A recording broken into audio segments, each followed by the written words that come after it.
Dans le cou, nous avons donc vu les organes, la thyroïde, les parathyroïdes normales et les glandes salivaires. Nous avons vu également les aires ganglionnaires. Nous allons voir maintenant les vaisseaux. Donc les vaisseaux, nous allons partir de très bas, puisque nous allons commencer par la naissance de l'artère carotide primitive. Et ici, vous voyez, donc elle naît du tronc artériel brachiocéphalique, qui ici va se séparer en artère carotide primitive, et partant ici, en dehors, en artère sous-clavière. Je me mets volontairement en mode B.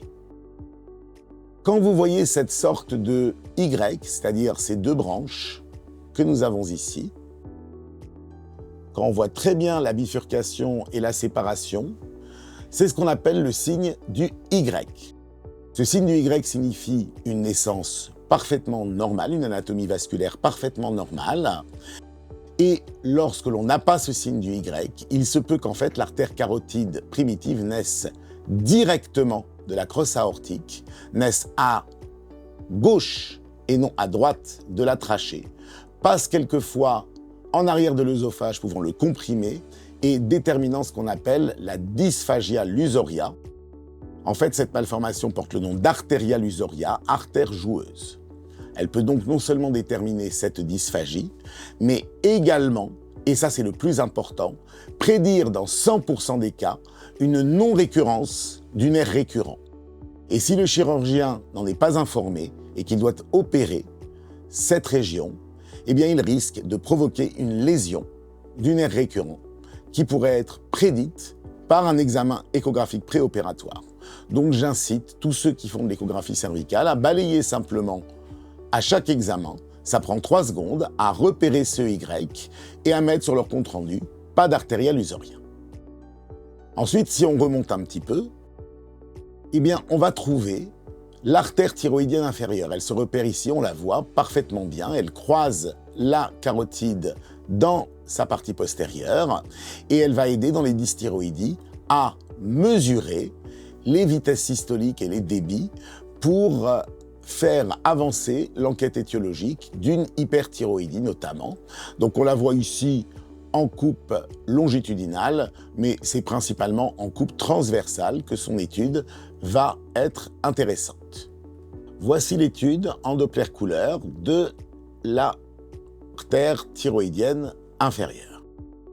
Alors, suivez bien les étapes. Une fois que vous vous êtes bien positionné et que vous voyez surtout que la couleur ne déborde pas trop du vaisseau, on va positionner la boîte couleur afin que le tir soit le plus proche possible de l'axe du vaisseau. Voici l'étude en Doppler pulsé de l'artère thyroïdienne inférieure. La plupart des réglages peuvent se faire en post-processing. Nous avons gelé l'image du mode Doppler pulsé. Donc comme vous voyez, le tir est le plus proche possible de l'axe du vaisseau. On va donc zoomer maintenant pour avoir une étude la plus précise possible et nous allons procéder à la correction d'angle, c'est-à-dire véritablement avoir la vitesse ou l'estimation de la vitesse la plus précise possible. Le mieux, c'est un angle à 0. Au-delà de 60, les vitesses ne sont plus prédites. Si on peut avoir le plus proche de 45 degrés, c'est le mieux, mais 60 degrés, c'est pas mal. Sur certains appareils, on peut même effacer la couleur pour avoir directement le vrai diamètre du vaisseau. Là, comme on le constate, je suis le plus parallèle possible visuellement au vaisseau. Et à ce moment-là, je suis capable donc de regarder déjà la vitesse systolique précise. Ici, elle est à 28 cm par seconde, ce qui est parfaitement physiologique. Mais surtout, ce qui est encore plus précis pour s'affranchir quand on calcule les vitesses dans les dysthyroïdies du calibre du vaisseau, qui peut parfois être dilaté, notamment dans la maladie de Basedow, on va à ce moment-là mesurer le débit à partir des vitesses moyennes. Donc, vous voyez qu'ici, on a le débit qui a été calculé sur 2 cycles de vitesse moyenne. Ça me satisfait. Et à ce moment-là, il me reste juste à estimer manuellement le diamètre. On voit qu'il y a une petite case zoomée ici pour vraiment bien situer mes calipers. Et on arrive à un débit de 24 ml par minute. En général, si on prend le débit dans les 4 artères, au-delà de 150 ml par minute, on est clairement dans une maladie de Basedow par exemple. Alors maintenant, nous allons rechercher l'artère thyroïdienne supérieure.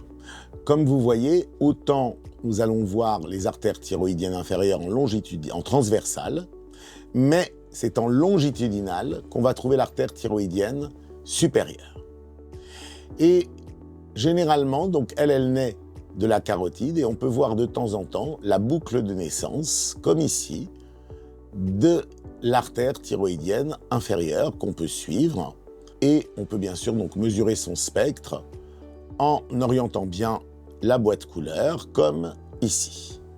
Nous allons maintenant faire une étude spectrale de l'artère thyroïdienne inférieure et volontairement, je vous ai pris l'exemple le plus fréquent, c'est-à-dire où quelquefois on a du mal à vraiment bien aller un peu profonde. Eh bien, vous voyez qu'on peut quand même parfaitement avoir un spectre magnifique sur lequel je peux faire la même manipulation que tout à l'heure, voir exactement donc le calibre le plus important, corriger mon angle pour qu'il soit le plus parallèle au vaisseau. Je peux éventuellement voir si j'arrive à voir la lumière du vaisseau. On peut éventuellement la deviner, mais là, dans le cas qui nous occupe, on va préférer se repérer sur ce que nous dit l'image couleur. Là, comme vous voyez, donc je peux à nouveau estimer la vitesse, qui est parfaitement physiologique ici, à presque 40 cm par seconde, mais également mesurer le débit, qui sera calculé sur ces 3 cycles que je valide. Et il me restera donc à estimer le diamètre, un débit de 30 ml par minute, donc entre 25 et 30 ml par minute sur chaque artère, c'est tout à fait physiologique. Pour terminer avec l'étude pratique des vaisseaux, nous avons bien sûr l'étude de la vascularisation du parenchyme thyroïdien, qui peut se coter en plusieurs grades, qui ont été abandonnés parce qu'ils étaient vraiment trop subjectifs et qu'il y avait une très grande variabilité interobservateur.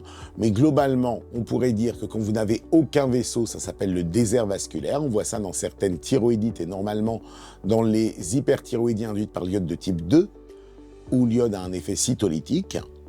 On peut voir ça également dans les lésions de thyroïdite subaiguë de De Quervain.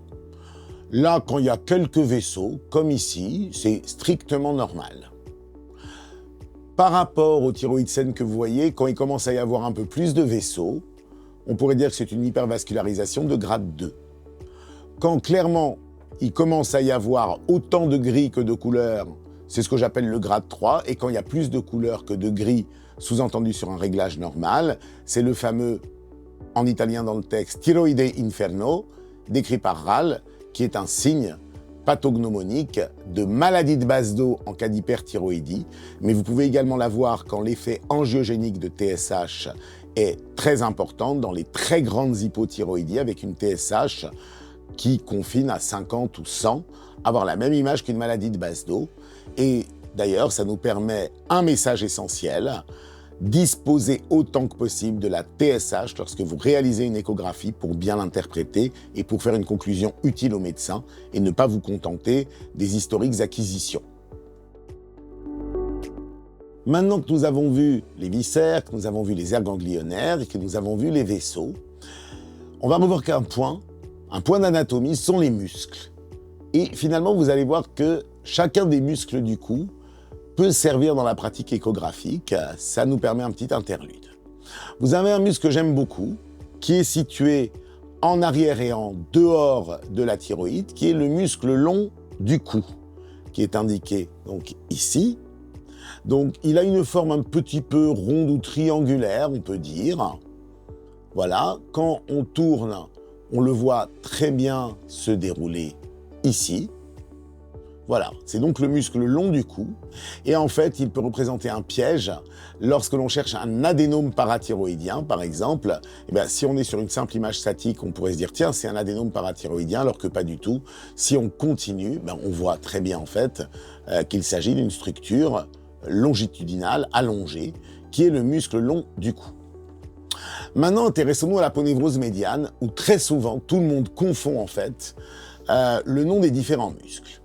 Alors, celui-là, il est facile, c'est le sternocléidomastoïdien. Donc, il est assez développé, chez les femmes comme chez les hommes d'ailleurs, dans certaines ethnies. Alors, quel est son rôle? Déjà, il a un rôle, si on peut tourner la tête un petit peu dans ce sens, il a un rôle de fenêtre acoustique. Vous voyez qu'il permet une excellente fenêtre acoustique sur le lobe. Ça, c'est la première chose. La deuxième chose, c'est qu'il va marquer finalement le territoire 2, puisque lorsque l'on arrive au bout du sternocléidomastoïdien, on arrive dans le territoire 5. Donc il a également un rôle de délimitation de frontières. Donc tout ce qui est en arrière du sternocléidomastoïdien, d'accord? En haut, c'est le secteur 2, puis plus bas le secteur 3, puis plus bas le secteur 4. Et lorsque l'on en sort, de haut en bas, cette zone en dehors du muscle sternocléidomastoïdien, c'est le secteur 5. Ensuite, l'autre muscle que l'on a vu tout à l'heure, celui qui s'amuse à glisser et qui marque la séparation des secteurs 3 et 4, c'est l'homoyoïdien. Donc vous avez ici, finalement, le sternocléidomastoïdien et l'homoyoïdien. Et finalement, il n'y a plus que les deux qui ne servent à rien, qui sont le sternothéroïdien et le muscle sternoyoïdien, qui, eux, n'ont pas de rôle pratique en échographie. Reste un dernier type de structure que nous n'avons pas encore étudié, ce sont les nerfs. Voir les nerfs en échographie cervicale n'est pas quelque chose qui était enseigné il y a encore 5 ou 10 ans. Et pourtant, on peut très bien voir les structures nerveuses. Lesquelles vont principalement nous intéresser? Ça va être principalement en échographie interventionnelle, comme la thermoablation, où on veut éviter, bien entendu, de léser ces nerfs. Alors, il y a un modèle bien connu. D'abord, c'est celui du nerf vague. Moi, je vous conseille, pour les repérer, de jouer sur la gamme dynamique. Et là, vous allez voir des structures apparaître en noir. Ces structures peuvent être, bien sûr, des vaisseaux ou des nerfs, et il suffira d'utiliser le Doppler couleur pour les différencier. Par exemple, ici, vous voyez une structure noire ici, une structure noire ici, une ici, et une grosse ici. Est-ce que ce sont des nerfs? Est-ce que ce sont des vaisseaux? Donc, comme je l'ai dit, nous allons énormément baisser la gamme dynamique pour créer un très grand contraste. On a donc fait le Doppler couleur et on va d'abord repérer le nerf vague. Le nerf vague, il va se trouver autour de la carotide. On a vu que la structure qui était située ici était un vaisseau et de toute façon, quand on le suit, on voit qu'il se jette dans un autre vaisseau. Le nerf vague, vous voyez, ici, on va le voir sous une forme aplatie, dans cette gaine-là. Voilà l'intérêt de baisser la gamme dynamique, c'est que quelquefois, il n'apparaît pas de façon évidente. Donc, vous pouvez repérer le nerf vague, on peut même, en se mettant en position longitudinale, voir un petit peu son trajet. On le devine donc ici. L'autre structure que nous aimons à rechercher, c'est le plexus sympathique cervical. Et il ne se voit pas dans 20% des cas, mais ici, c'est la structure qu'on voyait tout à l'heure. Ici, nous repérons toujours l'artère thyroïdienne inférieure. Et ici, on voit une autre structure. Et quand on se met d'ailleurs en longitudinal, on voit qu'à côté de l'artère thyroïdienne inférieure, il y a cette petite structure. Et bien, cette petite structure, c'est le plexus sympathique cervical. On le voit même en continuité ici avec d'autres nerfs. Et il est très important de le connaître, car si on lèse les voies sympathiques cervicales, eh bien, on va provoquer un syndrome de Claude Bernard Horner, myosis, ptosis et ophtalmie. Certains l'ont décrit, il peut se voir quelquefois quand il n'y a réellement pas d'autres interférences avec d'autres structures. Ici, je ne me hasarderai pas à le trouver. Peut-être que dans ces différentes structures avec une gaine échogène, il y a le nerf récurrent. En revanche, on sait très bien où il se situe. En thermoablation, c'est dans le triangle du danger qui est situé ici. Et en particulier à droite, il faut savoir que le nerf récurrent pourrait être n'importe où en arrière du lobe, ce qui n'est pas le cas à gauche, ou à gauche, on sait très bien qu'il se situe dans ce triangle. Et en utilisant la technique dite du moving shot en transismique, eh bien, sauf à vouloir vraiment appuyer trop fort sur la trachée, on se met en situation de ne jamais interférer avec la zone du triangle. Donc, la leçon pour les nerfs, c'est avant tout de baisser la gamme dynamique, de repérer les structures longitudinales et d'allumer le Doppler pour les distinguer des vaisseaux. C'est sûr que lorsqu'on débute ou lorsqu'on est praticien chevronné, on n'a pas forcément les mêmes besoins, on n'a pas surtout forcément les mêmes moyens. Je pense qu'il faut déjà des marques connues qui ont une interface vraiment développée pour les besoins de l'endocrinologie par exemple. Ensuite, au minimum, il faut une sonde linéaire. Une sonde linéaire assez large, pas forcément à très haute fréquence. Si on doit rajouter une microconvexe parce qu'on va avoir besoin de balayer parfois large, en particulier chez les gens qui ont un cou court, plongeant. La microconvexe, c'est la deuxième indispensable. Ensuite, alors maintenant, on a des moyens de mesure des gros goitres comme certains dispositifs d'échographie 3D ou comme le mode panoramique. Mais c'est vrai que disposer d'une sonde abdominale, c'est aussi assez confortable, c'est moins indispensable, sauf si on a vraiment en tête d'être un endocrinologue échographiste complet et d'attaquer, comme moi je le fais, l'élastographie hépatique pour nos patients qui ont une MASH, d'attaquer éventuellement l'échographie gynécologique. Il y a des endocrinologues qui se spécialisent aussi en médecine de la reproduction. Je dirais que dans l'ordre de priorité, ce sont ces trois sondes. Ensuite, les modes, il faut bien sûr un mode B, un Doppler couleur, pulsé de haute qualité, avoir un mode comme le microvasculaire, parce qu'on va de plus en plus revisiter la sémiologie dans la stratification du risque. La sémiologie Doppler revient sur le devant de la scène, complétant le TIRADS. Et alors, l'élastographie, depuis de tout temps, elle est débattue. Est-ce qu'elle est indispensable? Je ne pense pas qu'elle soit indispensable. Paradoxalement, elle est beaucoup plus utile aux débutants qu'aux chevronnés. Et il y a les très chevronnés qui savent vraiment comment l'utiliser. Je dirais qu'elle est pour l'instant en option, mais qu'elle deviendra peut-être indispensable. Et puis si on évolue en gamme par la suite, on sera content de l'avoir de l'élastographie.